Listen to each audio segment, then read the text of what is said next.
3. Pocas personas fuera de los círculos del gobierno habían oído hablar de Consejo del Exoprotectorado de la Federación. Se había formado durante los primeros días de la Federación Intersolar, uno de esos grupos de emergencia que les encantan a los burócratas. Por aquel entonces el TEC seguía abriendo agujeros de gusano en planetas nuevos y cada vez más alejados de la Tierra y el pueblo todavía estaba preocupado, y con razón, por la posibilidad de encontrarse con alienígenas hostiles. Era el Consejo del Exoprotectorado de la Federación el que tenía la tarea de examinar a cada especie alienígena inteligente descubierta por el TEC y evaluar el nivel de amenaza que suponía para la sociedad humana. Dado lo grave que podría llegar a ser la situación si se diera el peor de los casos posibles, todos sus miembros eran extremadamente poderosos en términos políticos. Sin embargo, dado que la probabilidad de que se produjera tal encuentro era bajísima, los miembros del Consejo siempre delegaban esa obligación en su personal. Y de esa forma algo más diluida el Consejo seguía reuniéndose con regularidad todos los años y cada año confirmaba con una declaración solemne el statu quo galáctico. Cada año, sus delegados se iban por ahí a disfrutar de un almuerzo decente a cargo de las dietas. Porque, como empezaba a descubrir la Federación, las especies alienígenas inteligentes eran una materia prima bastante escasa en esa zona de la galaxia. Sin embargo, lo ocurrido con Dyson Alpha lo había cambiado todo. Nigel Sheldon no recordaba haber asistido jamás a una reunión del Consejo, aunque suponía que debía de haberlo hecho cuando se descubrieron los Sylphen y el Ángel Supremo. Ese tipo de reminiscencias ya no formaban parte de sus recuerdos. Como era obvio, las había retirado y guardado en un lugar seguro varios rejuvenecimientos antes. Carencia de recuerdos directos que habían rectificado con gran efectividad los informes proporcionados por su personal durante el trayecto que lo había llevado desde Cresat, donde vivían él y el resto de los miembros de más rango de la familia Sheldon, hasta allí. Por decisión del TEC, su tren privado había pasado por Augusta para llegar directamente a la estación del TEC de Nueva York, en Newark. Desde donde no se tardaba mucho en llegar a Grand Central. A Nigel siempre le encantaba ir a Manhattan en primavera, cuando desaparecía la nieve y en los árboles comenzaban a brotar las hojas nuevas de ese color verde vibrante que ningún artista lograba capturar nunca del todo.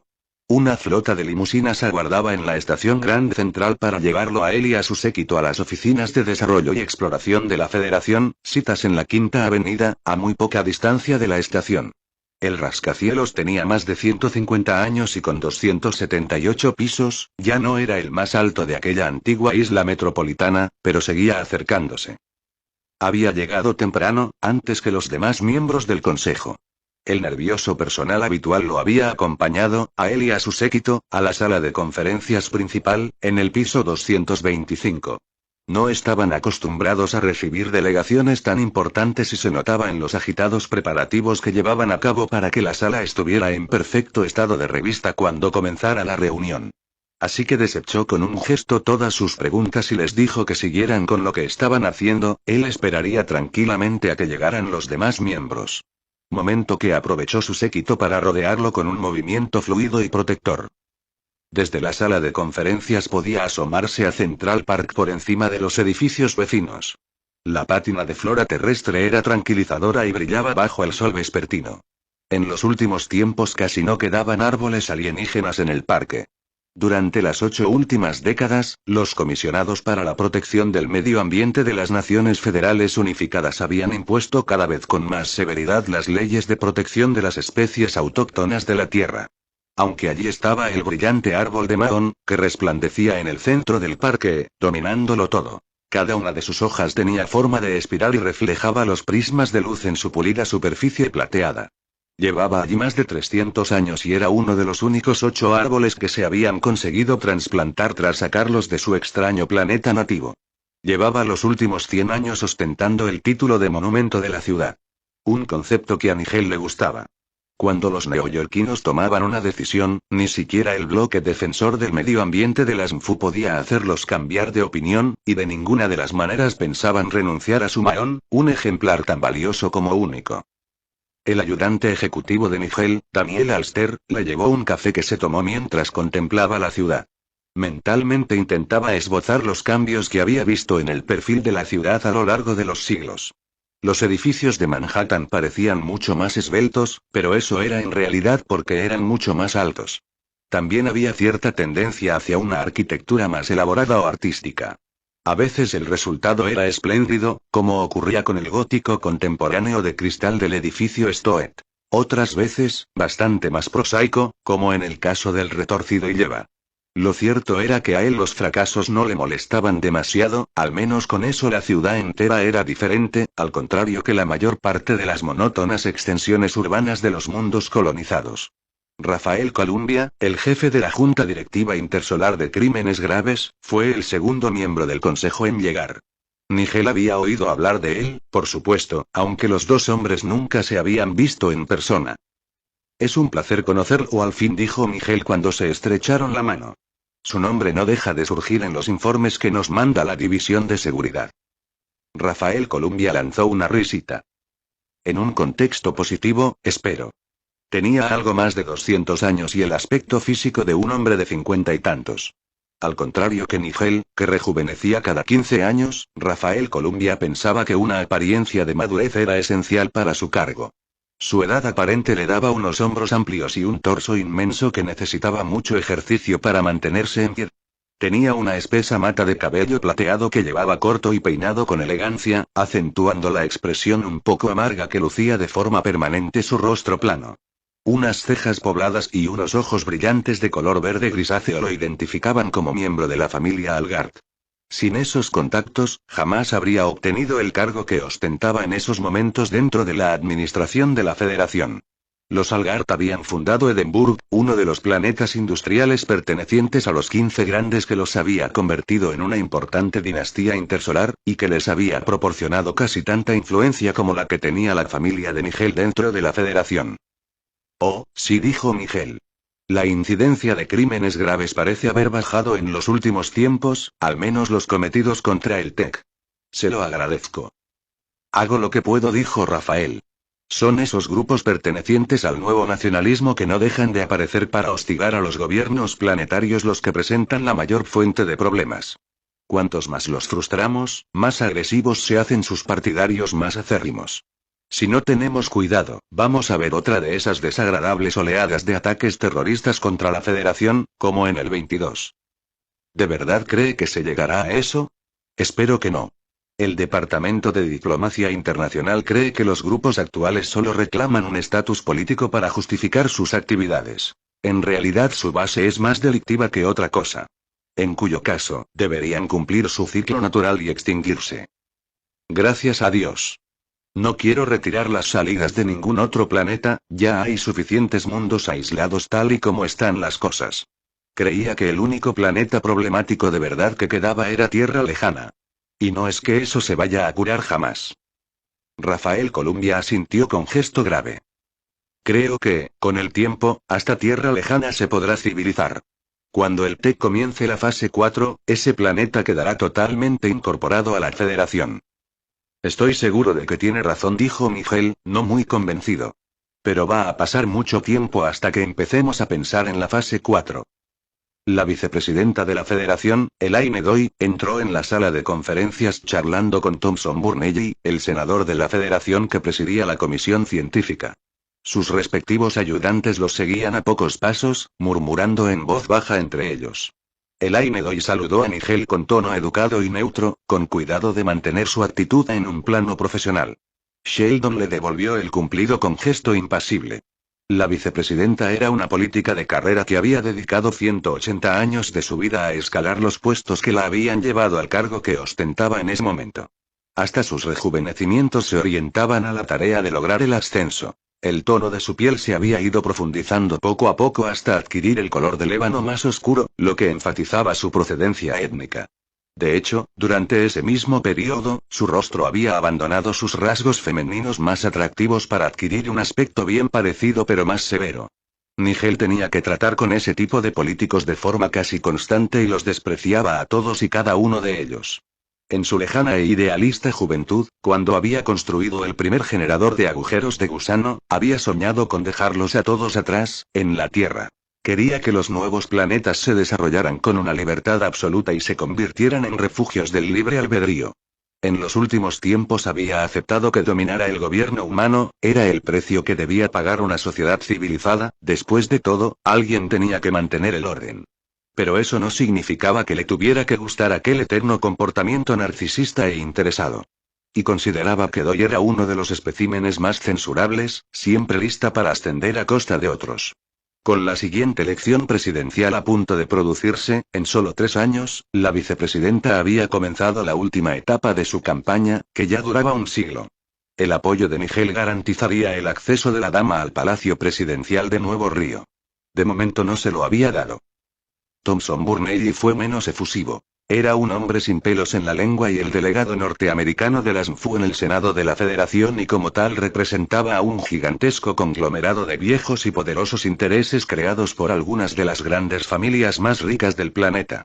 Y le sentaba bien el cargo, era un hombre atractivo vestido con un traje caro de seda gris. Estaba claro que había sido uno de los héroes deportivos de alguna de las mejores universidades del noroeste de los Estados Unidos. Ese aire de confianza no era algo que pudiera adquirirse con implantes de memoria y retoques bioneuronales, eso solo se conseguía criándose en ciertos ambientes y no había duda de que aquel hombre pertenecía a una de las principales familias aristocráticas de la Tierra. En la facultad, Nigel había odiado aquella arrogancia de niño rico, casi tanto como odiaba a los políticos. Pero si le daban a elegir, prefería tratar con Burnelli. Nigel, me imagino que todo esto debe de ser un tanto mortificante para usted, dijo Thompson Burnelli con un tono ligero que se acercaba mucho a la burla. ¿Y eso? Preguntó Nigel. Un contacto alienígena con el que su división de exploraciones no ha tenido nada que ver. Un astrónomo académico de 5ª categoría hace el descubrimiento más importante de los últimos 200 años y con lo único que cuenta es con un telescopio igual de decrépito que el que seguro que se puede comprar por 1000 pavos en cualquier tienda de objetos usados. ¿Cuánto se gasta el TEC en astronomía cada año? Un par de miles de millones, la última vez que miramos, respondió Nigel con aire cansado. Tenía que admitir que el senador tenía parte de razón. Y no era el único que lo decía. Los medios de comunicación de la Unisfera se referían al TEC con una especie de sarcasmo malicioso desde que Dudley Bose anunciara su descubrimiento. No importa, dijo Thompson Burnelli con tono alegre. Ya habrá mejor suerte la próxima vez, ¿no? Gracias. ¿Qué tal le fue al equipo de su continente en la Copa? El senador frunció el ceño. Oh, ¿se refiere a eso del fútbol? No estoy seguro. Perdieron, ¿no? Pero bueno, solo eran los octavos de final. No creo que se sufra tanto cuando te eliminan estando en el último puesto. Ya habrá mejor suerte la próxima vez.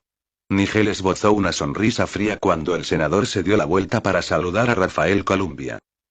Comenzaban a llegar los demás miembros del consejo y Nigel se acercó a saludarlos, al menos podrían hablar de fútbol. Crispin Goldreich, el senador que presidía la Comisión de Presupuestos de la Federación. Brewster Kumar, el asesor científico del presidente. Gabrielle Eilse, la directora de la Comisión de Industria y Comercio de la Federación. El senador Lee Key, director de la Junta Política y Económica de la Fase 2, y Eugene Zinzoul, fiscal general de la Comisión Legal de la Federación. Elaine Doy alzó la voz por encima del rumor de la conversación general.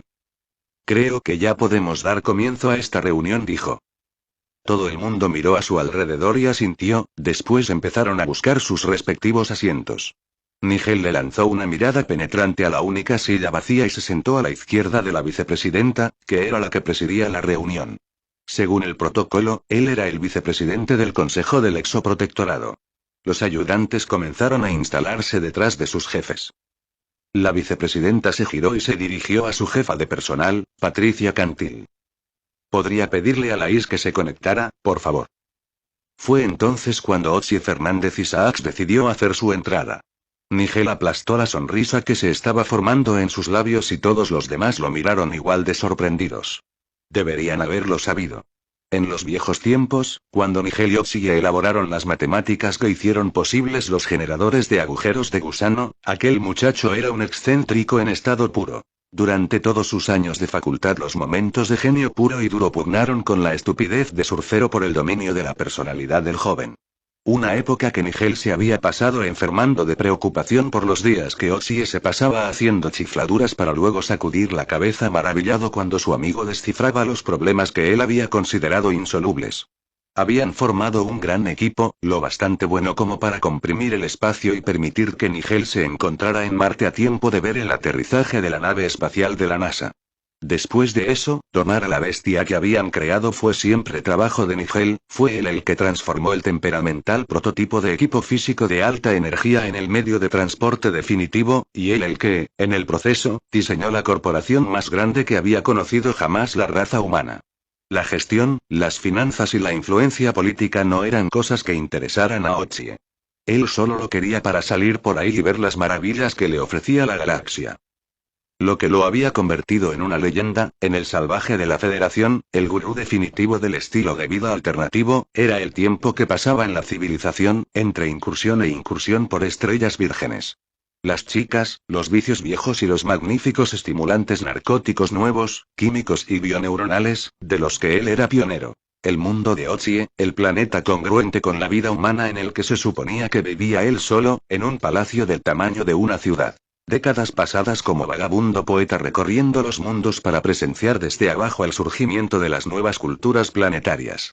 Los cientos de hijos concebidos de forma natural. Rejuvenecimientos estrafalarios para poder pasar años en cuerpos de animales. Un león, un águila, un delfín, un oso de Karruk. El proyecto de síntesis del ADN de dinosaurio, un intento que costó miles de millones antes de que lo secuestraran los barsonianos. Tenía una red secreta de agujeros de gusano que unían los planetas de la Federación, una red que solo él podía usar. Sus rutinas de pensamiento se habían tomado como base para la IS. Fueras donde fueras, los habitantes de la Federación, hablaban de cuando Ochie había pasado por allí, de incógnito y disfrazado, por supuesto, y había enriquecido las vidas de sus ancestros con alguna hazaña. Había organizado la construcción de un puente sobre un río traicionero, había llevado a un niño enfermo al hospital a través de una tormenta, había sido el primero en escalar la montaña más alta del planeta, había matado, en combate singular, al jefe del crimen organizado de la zona. Y también había convertido el agua en vino, si había que creer al lado más sensacionalista de la Unisfera, pensó Nigel. Después de todo, no cabía duda de que Nigel era todo un experto en el proceso inverso. Siento llegar tarde, tío, dijo Ochie.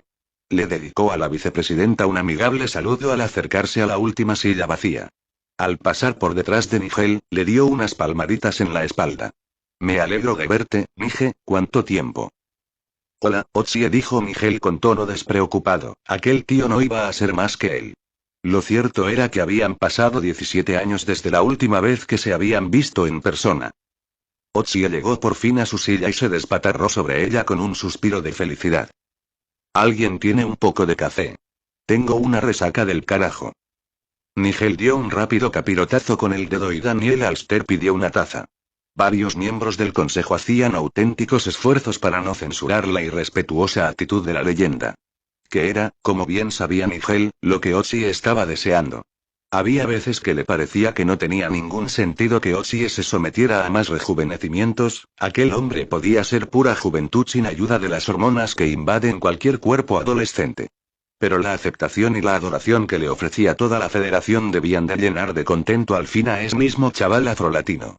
Dos culturas que no se mezclaban, ni siquiera en el políticamente correcto siglo XXI, al menos no en las calles de San Diego de donde procedía él. En ese caso, Ochie había sido el que se había reído el último. ¿Está usted aquí de forma oficial, señor Isaacs? Preguntó Crispin Goldrich con un marcado acento de la clase alta inglesa que dio a censura. Pues claro, tío, soy el representante del TEC en este bolo. Con su informal camisa de color verde lima y los arrugados pantalones ocres de escalada, no podía parecer más fuera de lugar en aquella mesa rodeada de autoridades de primera fila. Tampoco ayudaba mucho que todavía luciera su gran peinado afro. Más de 3 siglos de discusiones, ruegos y burlas a las claras y Nigel no había conseguido persuadirlo todavía para que se lo cortara. Era la única moda humana que nunca, jamás, había vuelto a las pasarelas. Pero Ochie no perdía la esperanza. A mí no me miren, dijo Nigel. Yo solo soy el que gestiona el TEC. Ochie es el asesor técnico de este consejo. Ochie le dedicó a Crispin Goldrich una amplia sonrisa y le guiñó un ojo. Muy bien, dijo Elaine Goy. Si podemos empezar. El gran portal montado en la pared que presidía la mesa cobró vida con un burbujeo, líneas de color mandarina y turquesa que se retrasaban a toda velocidad hacia un punto central que iba desvaneciéndose, como uno de los antiguos salvapantallas. Buenas tardes, señoras y caballeros, dijo la inteligencia sensible con tono suave.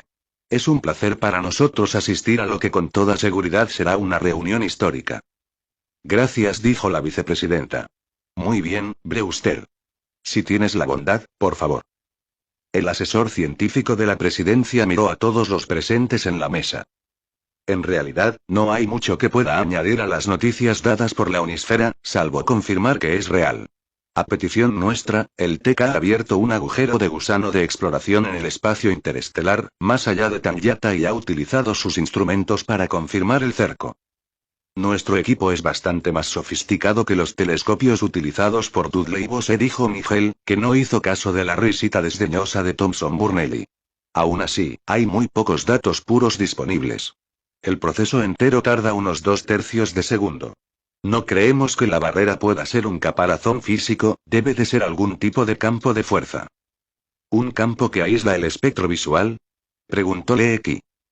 Solo en lo que a magnitud se refiere, esa tecnología está muy por encima de todo lo que tenemos nosotros, dijo Brewster Kumar. Ese puñetero trasto tiene un diámetro de 30 UA. Yo ni siquiera esperaría que fuera algo parecido a nuestros escudos de cadenas moleculares, ni siquiera un campo cuántico. ¿Hay alguna teoría realista sobre lo que es esa barrera? Hay 2 docenas en cada departamento de física de todas las universidades de la Federación. Pero no se trata de eso, lo interesante de verdad es lo que hace. Es un emisor de infrarrojos, lo que significa que está preservando el sistema solar que hay en el interior. ¿Y cómo es eso? Le preguntó Gabrielle Eise. En esencia, no hay acumulación de energía dentro de la barrera. Cuando la producción electromagnética de la estrella choca contra la barrera, la atraviesa y la barrera la emite en forma de calor. Si no fuera así, si la barrera la retuviese, bueno, el efecto sería como si hubiese una olla a presión allí dentro.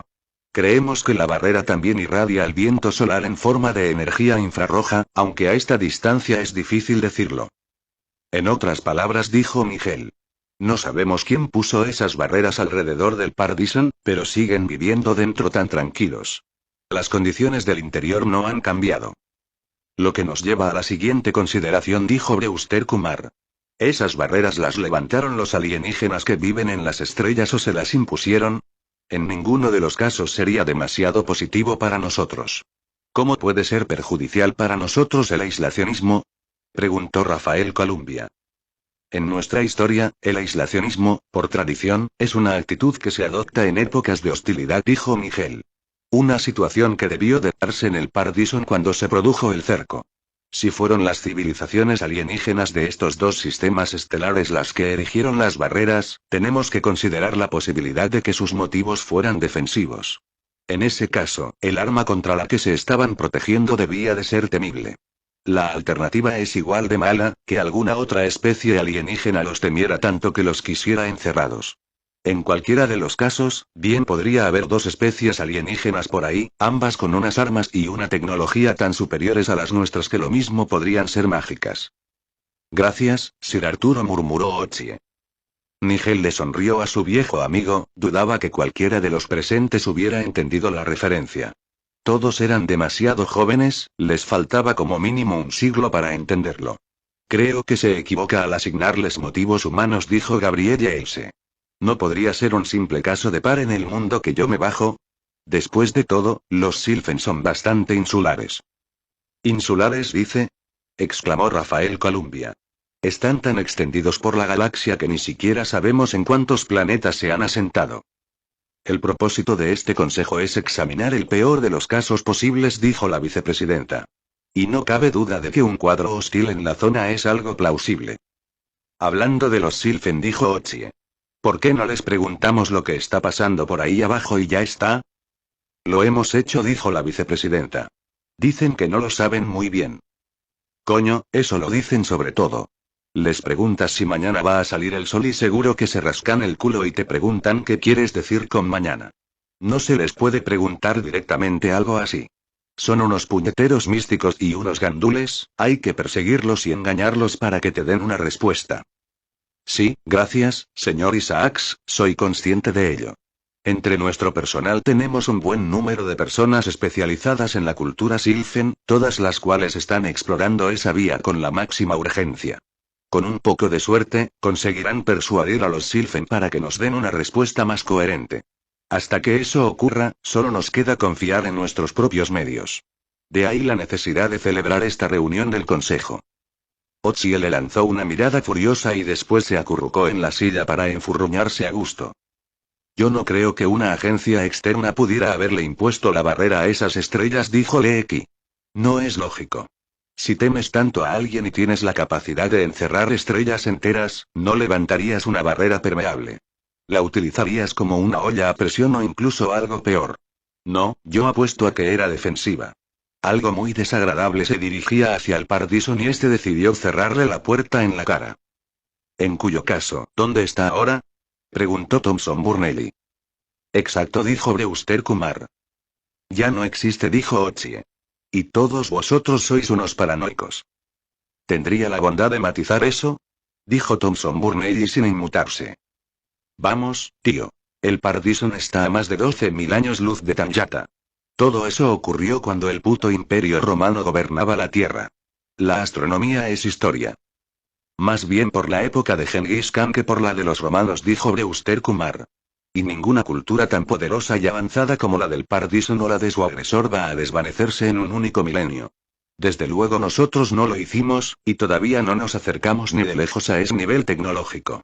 No podemos enterrar la cabeza en la arena y esperar que todo esto hubiera desaparecido hace un montón de años. Estoy de acuerdo, dijo la vicepresidenta. Tierra Lejana está a solo 550 años luz del Pardison y en sus observaciones la barrera sigue intacta. Otra información que el TEC no ha hecho pública todavía, dijo Miguel. También utilizamos el agujero de gusano de exploración para rastrear el momento del cerco de Dyson Beta. Por desgracia, nuestra primera suposición era correcta. Rafael Columbia comenzó de repente a prestar más atención. ¿Quiere decir que son iguales? Sí. Como se ve desde Tanyata, el par tiene una distancia de separación lineal de 2 años luz. Abrimos un agujero de gusano 2 años luz más cerca de Beta tras dejar el lugar desde donde hicimos la observación del cerco de Alfa. Vimos el cerco de Beta, que es idéntico al de Alfa. Hay una diferencia de 3 minutos entre uno y otro. Es defensivo, dijo Eugene Zinzoul. Tiene que serlo. Un agresor se acercó a una civilización que habita 2 sistemas estelares. Curiosa coincidencia, dijo Otzi. ¿Cuál?, preguntó la vicepresidenta. Algo agresivo e inmensamente poderoso rodea a la única civilización de esa parte de la galaxia que era lo bastante inteligente, si hablamos en términos tecnológicos, para protegerse del enemigo. No me lo creo, tío. La escala de tiempo galáctico no lo permite. Nosotros solo coexistimos con los Sylphen porque ellos llevan existiendo millones de años. La vicepresidenta le lanzó una mirada inquieta al portal de la IS. ¿Cuál es su interpretación de todo esto? El señor Isaacs tiene razón cuando afirma que un conflicto así entre 2 poderes equilibrados es extremadamente improbable, dijo la IS. Sabemos las escasas posibilidades que hay de que evolucione la inteligencia en un planeta capaz de contener vida y, como consecuencia, las civilizaciones tecnológicas pocas veces coexisten en la misma galaxia, aunque el Ángel Supremo es un caso excepcional. Sin embargo, no se puede excluir la proposición solo por eso. También compartimos la observación del señor Kumar, cualquier civilización capaz de lograr semejante hazaña no desaparece con facilidad de la galaxia. Puede evolucionar, se apresuró a decir Otzi. Pueden desprenderse de todos sus instintos primitivos. Después de todo, nosotros también dejamos atrás mucha de nuestra mierda. También generan una gran cantidad de mierda nueva, dijo Lais. Toda la cual es deprimentemente parecida a la mierda vieja. Y ninguna cultura primitiva podría levantar esas barreras alrededor del Pardison. Pero, una vez más, admitimos la observación. El mecanismo de la barrera quizá no sea más que un antiguo artefacto que se ha quedado ahí solo porque sus creadores han seguido adelante, sin más razón que esa. Son infinitas las especulaciones que se pueden hacer a partir de los datos que hemos recogido hasta el momento. Ninguna de las cuales se puede clarificar mientras los datos sigan siendo tan escasos y antiguos. ¿Qué está sugiriendo?, preguntó la vicepresidenta. Es obvio, ¿no le parece? Este consejo se creó para dar una respuesta a las amenazas que se perciban contra la Federación. No se puede dar una respuesta coherente al Pardison con los datos que tenemos disponibles en la actualidad. Hay que obtener más información. Deben visitar el Pardison para determinar su nivel actual, y la razón que se oculta tras los cercos. El coste, y exclamó la vicepresidenta. Después le lanzó a Nigel una mirada culpable. Sheldon hizo caso omiso, la isla había simplificado mucho las cosas. Sí, costaría mucho llegar al Pardison por métodos convencionales, dijo. Tendríamos que localizar al menos 7 planetas congruentes con la vida humana entre la Federación y el Pardison, y después construir generadores de agujeros de gusano de tamaño comercial en cada uno. Llevaría décadas y no habría muchos beneficios económicos. La Secretaría de Hacienda no puede permitirse subvencionar al TEC, dijo Crispin Goldrich. Lo hicieron en el caso de Tierra Lejana, dijo Nigel con suavidad. Ese fue nuestro último contacto con alienígenas. Una estación en medio camino, dijo el senador con pasión. Y si acaso, eso me convenció de que jamás deberíamos volver a hacer algo así. Tierra Lejana ha sido una pérdida total de tiempo y esfuerzo. Nigel contuvo el impulso de hablar con franqueza. Los Algar tenían aliados directos en la mesa, además de Rafael, y esa familia era la principal beneficiaria de Tierra Lejana. Aunque, como ellos mismos serían los primeros en admitir, no era que hubiera muchos beneficios. Me gustaría proponer algo un poco más práctico que agujeros de gusano consecutivos, dijo Nigel. Todos los presentes lo miraron con expectación, incluido Ochie, lo que no dejaba de ser un logro. La expresión de interés de la vicepresidenta se tensó ante aquella sencilla demostración de auténtico poder político. Estoy de acuerdo por completo con Lais, necesitamos saber con exactitud qué ha ocurrido en el Pardison, continuó Nigel. Y no podemos permitirnos ni el coste ni el tiempo que supone construir una cadena de agujeros de gusano que nos lleve hasta allí. Así que sugiero que, en su lugar, construyamos una nave estelar. La idea fue recibida con varias sonrisas nerviosas. Ochie solo se echó a reír. ¿Se refiere a una nave más rápida que la luz?, preguntó Brewster Kumar. Había una nota de emoción en su voz. ¿De veras podemos hacer eso? Pues claro. Es una adaptación relativamente sencilla del actual sistema de generadores de agujeros de gusano que tenemos. En lugar de un agujero de gusano fijo y estable a través del que se viaja, se produce un agujero de gusano permanente y ligero y se viaja en su interior. Ah, tío, dijo Ochie. Qué bonito. ¿Qué te parece? Así que al fin han ganado los cadetes del espacio. Apretamos el botón rojo y salimos disparados al hiperespacio. No es el hiperespacio, respondió Nigel, quizá demasiado deprisa. Eso no es más que un nombre que le dan los periódicos sensacionalistas a una manipulación de la energía muy compleja, y lo sabes. Hiperespacio, dijo Ochie con satisfacción. Fue para evitar eso para lo que construimos nuestro agujero de gusano. Salvo en casos como este, cuando tiene sentido, dijo Nigel. Lo más seguro es que podamos construir esa nave en menos de un año. Un equipo de exploración de primera puede ir hasta allí, echar un vistazo y decirnos lo que está pasando. Es rápido y barato. ¿Barato?, interpuso Crispin Goldrich. En general, sí. Las propuestas de construcción de una nave estelar llevaban más de un siglo durmiendo en los archivos personales de Nigel. Siempre había sido una simple ilusión, algo que no había conseguido arrinconar del todo. Jamás había conseguido olvidar, ni borrar, la sensación de admiración que lo había invadido cuando había visto al Águila II salir volando con elegancia del horizonte marciano para posarse en Arabia Terra. Había algo noble en una nave espacial que viajaba por un vacío inmenso y hostil, llevando con ellos la cúspide del espíritu humano, todo lo que la raza tenía de bueno y digno. Y él quizá fuera el último ser humano vivo que lo recordaba. No, se corrigió, el último no.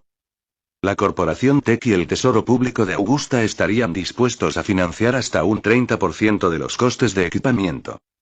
A cambio de la exclusividad, dijo Thomson Burnelli con tono mordaz. Nigel le dedicó una sonrisa suave. Creo que ese precedente se estableció durante la empresa de Tierra Lejana. Muy bien, dijo la vicepresidenta. A menos que haya una alternativa, vamos a votar la propuesta. No había nadie en contra. Pero eso Nigel ya lo sabía, hasta Burnelli levantó la mano para dar su aprobación. El Consejo del Exoprotectorado no era más que el sello de aprobación para las exploraciones del TEC y su estrategia de encuentros. Con la bendición de Nigel, el TEC había comenzado el trabajo práctico del diseño 3 días antes. Todo lo que quedaba por hacer era solucionar los miles de detalles interminables del proyecto, la financiación y dirección. Detalles que todos delegarían en sus ayudantes. Esa reunión era solo política. ¿Así que va a capitanear usted esta misión?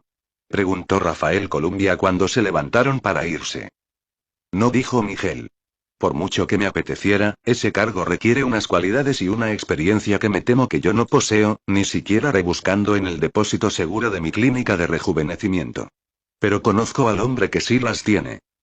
Oaktir fue uno de los primeros planetas de la fase 1, colonizado en el 2089. Su longevidad había producido una economía de primera clase que funcionaba sin contratiempos en conjunción con un legado cultural tan rico como impresionante. Los rascacielos de cristal y las condopirámides de mármol que formaban el centro de la capital, Ciudad Lago Oscuro, se lo dejaban patente a cualquier observador de Seattle de recién llegado a la estación planetaria del TEC.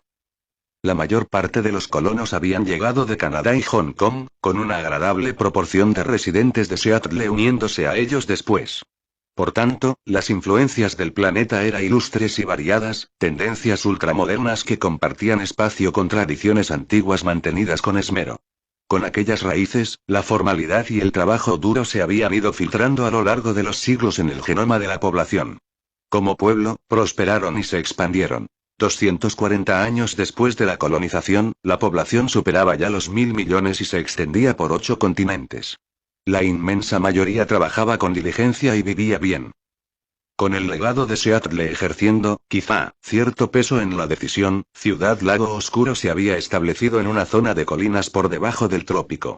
Con sus laderas de suelo fértil, el calor constante y agua en abundancia procedente de ríos y lagos, la zona era perfecta para el cultivo de café. La orilla del lago que conformaba el borde sureste de la ciudad se extendía a lo largo de 35 kilómetros e incorporaba puertos deportivos, parques municipales, edificios de apartamentos de lujo, astilleros, centros de ocio y muelles comerciales. Por la noche era un arco iris de neón estridente, de colores y anuncios holográficos que cubrían las calles como nubes de tormenta luminiscentes mientras los edificios competían entre sí por enfatizar sus rasgos con energía fotónica pura. Los bares, los restaurantes y los clubes utilizaban la música, los espectáculos en vivo y los emisores semilegales de cosquilleos de placer para atraer a los amantes de la fiesta y sacarlos de las calles. Unos 40 años antes de que Dudley Bose hiciera su vital descubrimiento, la noche que debían asesinarla, Tara Jennifer Shaef podía verlo todo desplegado a sus pies desde el balcón del salón del apartamento que tenía en la planta 25ª de un edificio del centro de la ciudad. La costa era como el borde resplandeciente de la galaxia y se hundía en una negrura absoluta algo más allá. Allí era donde terminaba la vida y la civilización. Lo único que había allí era unos cuantos cruceros centelleantes que se deslizaban por las aguas profundas como grupos de estrellas solitarias perdidas en la profundidad de la noche. Una suave brisa nocturna le agitó el cabello y la bata, y la mujer se apoyó en la barandilla del balcón. Había un aroma azucarado a flores en el aire que ella saboreó al inhalar. Oaktir había prohibido mucho tiempo atrás los motores de combustión y las centrales de energía fósil. Los políticos locales se jactaban de que su atmósfera era más limpia que la de la Tierra. Así que la mujer respiró con gesto satisfecho. No se oía ni un solo ruido. Aquella altura la aislaba del zumbido sordo de los vehículos eléctricos que pasaban por las calles y la ajetreada costa estaba a 3 kilómetros de distancia, demasiado lejos para que le llegara su estrépito. Si giraba la cabeza hacia la izquierda, podía ver la red brillante de luces urbanas que se adentraba en las colinas. Una luz pálida arrojada por la curva azul grisácea de la luna baja de Oaktir era, apenas, lo bastante intensa como para revelar tras ella las montañas que formaban un muro bajo que cruzaba el cielo nocturno. Durante el día se veían las largas filas de terrazas que dividían las laderas y donde crecían las plantas del café. Plantaciones con sus casas blancas acurrucadas en exuberantes arboledas, apartadas de las estrechas carreteras que serpenteaban hasta las cumbres. 2 rejuvenecimientos antes, Tara había hecho allí su vida, lejos del frenesí de la existencia urbana. A veces soñaba con volver atrás, regresar al campo y llevar una existencia más tranquila, menos acelerada. Una existencia lejos de su intenso y dinámico marido, Morton. Después de un par de rejuvenecimientos más, probablemente lo hiciera, aunque solo fuera para recargar las pilas. Pero todavía no, aún disfrutaba con la vida rápida de la ciudad. Volvió a entrar en el apartamento y las puertas del balcón se cerraron tras ella. Sus pies descalzos recorrieron sin ruido el suelo duro de teca, hasta el baño. En el sótano de la torre de apartamentos, su asesino entró en el cuarto del transformador.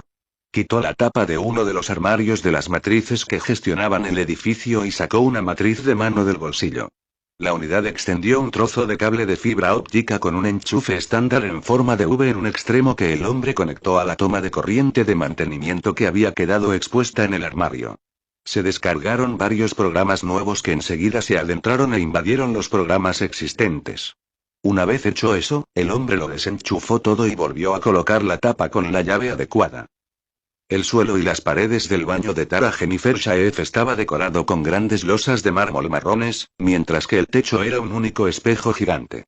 La iluminación oculta que rodeaba el borde de la bañera arrojaba un cálido fulgor rosado por toda la habitación, con un parpadeo que imitaba a la luz de las velas. La bañera era un gran trasto hundido en el que cabían 2 personas. Tara la había llenado hasta el borde y le había echado una amplia variedad de sales. Cuando se metió, se conectaron los grifos de espato y empezaron a agitar el agua contra su piel. La mujer se hundió en el asiento esculpido y posó la cabeza en el cojín. Su mayordomo electrónico le pidió un poco de música a la matriz de la casa. Tara escuchó la melodía sumida en un agradable sopor. Morton iba a pasar una semana fuera, en Talansee, al otro lado del planeta, para asistir a una conferencia con un grupo urbanístico con el que estaba intentando negociar un contrato. Aquastate, la compañía que habían levantado juntos, fabricaba hojas semiorgánicas de extracción de humedad que podían proporcionar agua a los edificios más remotos y por fin empezaba a despegar. Morton estaba impaciente por capitalizar su creciente éxito y sacar la compañía a bolsa, lo que les proporcionaría una inmensa cantidad de dinero que les permitiría seguir expandiéndose. Pero esa devoción al trabajo significaba que durante 7 días enteros su mujer no tendría que inventarse excusa alguna sobre dónde había estado o qué había estado haciendo. Podía pasarse todo el tiempo con Wyobi Kotal, un joven delicioso que se había procurado. Le gustaba sobre todo por lo que le hacía en la cama, pero también recorrían la ciudad y disfrutaban de sus lugares y eventos. Eso era lo que convertía aquella aventura en algo tan especial. Wyobi le prestaba atención a todas esas cosas que Morton o bien pasaba por alto o sencillamente había olvidado en su eterna obsesión por el progreso de la compañía de ambos. Esos 7 días iban a ser un respiro maravilloso, estaba decidida. Y quizá después de todo, llevaban casados 13 años.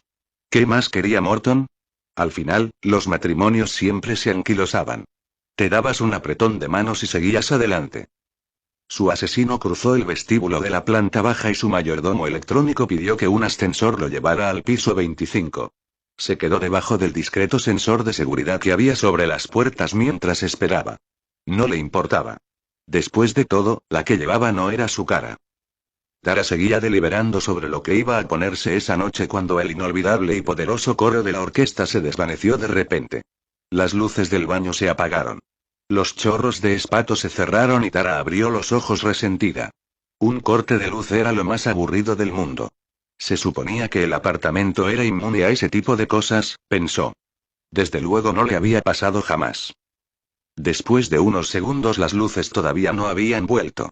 Le dijo a su mayordomo electrónico que le preguntara a la matriz de la casa qué estaba pasando. El aparato le dijo que no conseguía obtener respuesta, no parecía funcionar nada. Frunció el ceño, molesta. Eso sí que no era posible, para eso había copias de seguridad y sistemas duplicados. Esperó un rato más. La bañera era un lugar muy tranquilo y ella quería que esa noche su piel estuviera perfecta para su amante. Pero por mucho que lo deseara y maldijera, la luz siguió sin volver. Al final se puso en pie con cierto esfuerzo y salió del agua.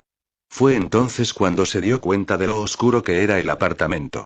Ni siquiera veía la mano que tenía delante.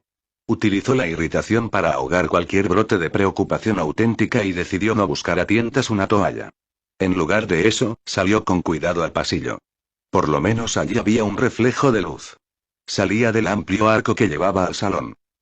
Tara atravesó a toda prisa la gran habitación, solo ligeramente preocupada por el efecto que pudieran tener sus pies empapados sobre el suelo de madera. La luz de la ciudad iluminada entraba por las ventanas del balcón. Le daba a la habitación un ambiente oscuro y monocromo. Apretó los labios, molesta, al ver el parpadeo de todas aquellas luces. El suyo era el único apartamento que parecía estar sufriendo el apagón. Algo se movió en el pasillo. Grande. Silencioso. Tara se dio la vuelta. Kei el asesino disparó un haz paralizante con la pistola adaptada. Durante un segundo, todos los músculos del cuerpo de Tara se bloquearon por completo. El haz sobrecargó la mayor parte de las conexiones neuronales de su cerebro y la muerte fue instantánea. La mujer no sintió nada. Los músculos se relajaron y el cadáver se derrumbó. El hombre se acercó y la miró un momento. Después sacó un pulsador electromagnético y se lo colocó en la nuca, donde se encontraba el implante de memoria. El aparato se descargó. El asesino lo disparó otras 3 veces para asegurarse de que el implante quedaba totalmente rayado y era imposible de arreglar. Por muy bueno que fuera el clon que produjera el proceso de renacimiento, la última parte de la vida de Tara Jennifer Shaef se había perdido para siempre. El mayordomo electrónico del asesino le envió una orden a la matriz del apartamento, que volvió a encender las luces. El hombre se sentó en el gran sofá, delante de la puerta, y esperó. Wyobi Kotal llegó 46 minutos más tarde. Cuando entró en el salón había una sonrisa de anticipación un tanto engreída en el rostro de aquel joven que todavía disfrutaba de su primera vida. Una expresión que se convirtió en otra de absoluta conmoción cuando vio el cuerpo desnudo en el suelo. Apenas había advertido la presencia del hombre sentado en el sofá de enfrente cuando la pistola paralizante volvió a disparar. El asesino repitió el procedimiento con el pulsador electromagnético y borró los recuerdos duplicados de los últimos meses de la vida de Wyobi Kotal almacenados con tanto cuidado en el implante de su célula de memoria. Después entró en el cuarto de invitados y sacó 3 maletas grandes y un gran baúl del armario donde estaban guardados. Para cuando los metió en el dormitorio principal ya habían llegado 3 carritos robot de la zona de carga de la torre, con varias cajas de embalaje de plástico.